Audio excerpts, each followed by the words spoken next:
You're watching Goeiemorgen, Good Morning. Martin Bester from Breakfast with Martin Bester on Jacaranda FM is here to tell us about the new Good Morning Angels project, Project Flood Relief. It's an urgent call to help communities in Limpopo and in Mpumalanga that have been devastated by the recent floods. Welcome to Goeiemorgen, Good Morning, Martin. Dankie, Roz. Lekker om je te sien. Good to see you as always. Martin, kan jy net kortliks verduidelik wat gebeur in Limpopo en Mpumalanga na die onlangse oorstromings daar? Die oorstromings, die vloede daarso, daar's baie desperasie, desperaatheid, Roz. Mense se huise is weggespoel. Ons het gister gehoor van 'n jong leerling wat sê hoe al haar skoolklere, ID-dokumente, kos, baie mense is afgesny. Ek dink dit is waar die groot probleme inkom. Mense is afgesny van die res van die samelewing af. Hulle het nie water nie, hulle het nie kos nie. Die basiese behoeftes seep daai tipe goed. Dit is ook om ons vra vir mense om basiese voorraad soos daai af te kom lewer hierso by ons ateljee's, die stasie hierso in Midrand in Gauteng. Ons het ook 3 ander plekke wat jy kan aflaai. Daar's 'n plek in Nelspruit en Bombela, Limpopo, Zenine, Polokwane daar by Mall of North. So as jy ietsie kan kom aflewer, sal ons dit baie waardeer. And then we distribute it to those in need. The desperation is very real. Felicity is also asking very nicely. And our listeners have jumped into action. You know our listeners, Roz. They're kind, they're generous. How does Project Flood Relief aim to get all of these necessary things to the people that need them? Because die area wat gedek moet word hier, Martin, is regtig groot. So, Gift of the Givers doen ongelooflike werk. Ek dink jy is vertroud met hulle. Jy ken hele Suid-Afrika ken hulle. As daar nood is, desperaatheid is hulle altyd daar.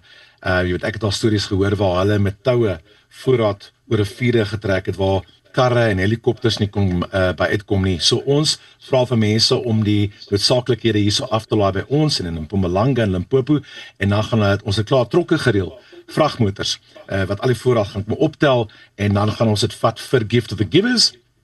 They are the people on the ground, then it will distribute all those necessary needs. Die Lions Club mense is ook het ook uitgehelp en is besig om uit te help. So dit is 'n samewerking, 'n collab tussen Good Morning Angels, Gift of the Givers en 'n paar ander mense wat ook gaan uithelp. Ja, ek weet nie, vanoggend het die skole, kyk jy net, die skole in Suid-Afrika, hulle is terug by die skool en hulle is wakker en hulle is gereed. Ons het gehoor van skole in Johannesburg, Pretoria, reg oor die land, mense wat skole wat betrokke raak, hulle doen hulle eie insamelings by die skool en dan kom laai hulle ook af hierso by ons stasie of dan nou in Mpumalanga of Limpopo.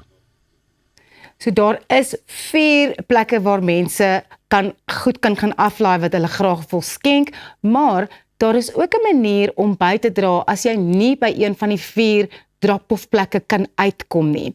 Sê vir ons waar, Martin. So as jy gaan op ons webblad, ons webtuiste jacarandafm.com, is daar die bekende donate knoppie, the famous donate button. So jy kan daai knoppie gaan druk en daar kan jy sê wat jy wil gee. Ons gedurende die program vat ons ook natuurlik WhatsApps van mense. Gisteroggend was nog een van daai oggende wat nou weer net gewys het, die skaal, the range of South Africans. Ons het een ouetjie gehad, 'n seentjie, wat sy tandemys geld. Jy weet hoe het werk, jy is 'n ma. As jy tandwissel kry, moet jy maar geld van die tandemys, soos ons weet. En hy het daar R20 het hy geskenk, van R20 tot R200,000 van 'n bekende besigheid in Suid-Afrika. So dit is hoe wyd die omgee is op hierdie stadium, Roz. Mense gee enigiets, klein en natuurlik groot, maatskappye, kinders wat luister, ouers, you name it. En jy kan daai knoppie gaan druk, donate. Dit sê so lekker donate daarso op ons webblad, jacarandafm.com, en Good Morning Angels sal dit natuurlik aanstuur na daai mense wat dit nodig het in Mpumalanga en Limpopo na die oorstromings. Ons sal dit ook op ons sosiale media deel, want ek dink elke bietjie help. Martin, net om mee af te sluit, hoekom is die mense en die luisteraars van Jacaranda FM so gou om in te spring as daar hulp nodig is?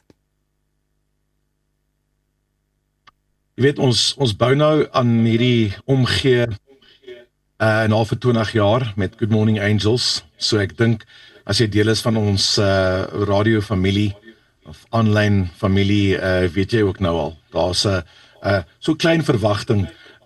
Jy weet of dit nou reg is of nie, maar daar is as daar nood is en daar's mense wat hulp nodig het in ons land.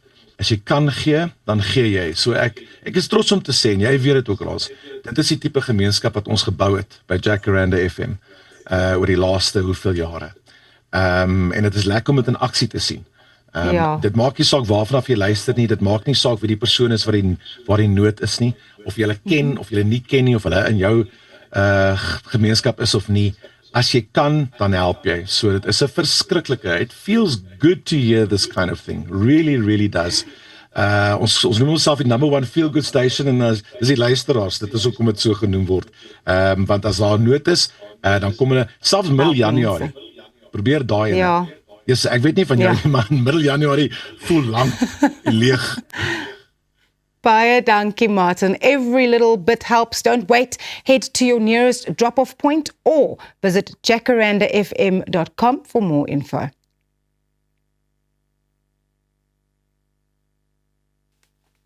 Nou ja, indringerplante word dikwels as duur en eindelose probleem gesien en iets wat net water opneem en natuurlik ook gebiede vernietig. Maar in die Oeverberg is daar 'n projek wat wys hoe die uitdaging in 'n geleentheid omskep kan word. Die bedryfsbestuurder van die Nuwejaars Vlei-land Spesiale Bestuursgebied, Ross Kettles, gesels vandag met ons oor 'n nuwe inisiatief wat indringerplante in bruikbare landbouprodukte omskep. Ross, goeiemôre, good morning en baie welkom hier by ons. Good morning everybody, thanks for having me. Ross, now obviously this is a problem that we've heard about lots and obviously people speak about a lot, but not a lot of people understand the problem and what exactly the problem and how big it is.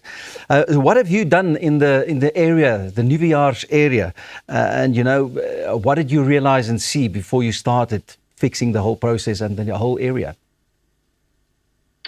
Well, invasive alien plants is a big problem throughout the world actually. And in South Africa, every area has different challenges. We are the southernmost freshwater wetland in Africa. We're right at the southernmost tip, close to Cape Agulhas on the Agulhas Plain. And what few people realize is the importance of wetlands from an ecological point of view. They make up less than 6% of the world's surface, but they store more carbon than all the world's forests put together.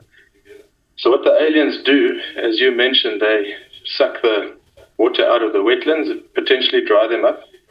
And then if you've been watching the news, you've probably seen the devastating fires we've had. So aliens also contribute to the heat of these fires and the scale. I mean, the fires just burn much hotter for much longer. And when these fires reach the wetlands, it burns everything. It burns the peat, and once the peat's gone, then the wetland drains and millions of tons of CO2 are released into the atmosphere. The biggest problem that we have, though, is the expense of taking these invasive aliens out. The only way to do it at this stage is to do it manually. So it's very labor intensive and it's costly. Then you've got to treat the stumps. And once you've taken them out, the seeds, which are viable to up to 90 years, still remain in the ground and they keep sprouting. So it's a never-ending story. Sadly, this will never be solved in my lifetime. But because of the expense, we've been looking at ways of making the aliens themselves pay for their own demise. So we're turning them against themselves. And that's what I'm here to talk about. Why? I mean, obviously you have the farmers and everybody who's getting involved in this as well. Why does this mean a lot to them? Obviously doing the whole project and running it the way you do. Well, if you look at how much it costs to clear invasive aliens, depending on the density, it's anything between 20,000 and 100,000 rand a hectare for the initial clearing. It's not for the follow-ups. So we've been looking at ways just to take this pressure off, because it's impossible. If you're a landowner, very few, if anybody, can afford to do that. So what we've looked at, we've tried all kinds of things. We've tried to make animal feed out of the invasive Port Jackson because it's got a very high protein content. It's not far behind Lucerne. It's about 3 or 4% less than Lucerne. But it contains a lot of tannin, which makes it unpalatable. So the challenge is there. but also it's very fibrous, so we can't run it through a pellet mill. So then we started looking at biochar, and I think we're onto something here now, because biochar is such a versatile product, and it can be used for many, many things, and it has a value. And if you process it and you put it back into the ground, landowners can also benefit from carbon credits. But in our case, what we're planning on doing, we're at the point now where we've seen it can work, and on a small scale, it's actually viable. We need to scale it up big time. But we produce, in our situation, we produce biochar, and our plan is to sell it to fertilizer companies, and then they're going to make organic fertilizer. And so from the procedure of making the biochar, we're going to be able to fund our own alien clearing. And we're hoping that this model will be replicable in other places. That's our goal, so that other people can do it. We do the legwork to make sure it works, and then other people can apply it. Ross, thank you so much. I was about to ask whether this can be applied elsewhere in South Africa, and indeed it seems like it is possible. Thank you so much for the hard and incredible work that you guys are doing, and for popping in this morning at Goeiemorgen, good morning. Thank you. Nou ja, ek het dan vir jou sê, van indringerplante gaan die dinge nou nog net aanbeweeg. Dinge raak al hoe lekkerder hier op Goeiemorgen, good morning. En as jy nou eers by ons aangesluit het, moenie weggaan nie, want van die natuurskoonheid het ons nou 'n 8-jarige prinsesie wat by ons gaan aansluit. So bly ingeskakel vir ons geselsie met International Junior Miss Princess. Hierdie ene gaan jy nie wil mis nie. Te ou gat vir woorde, sê ek vir jou.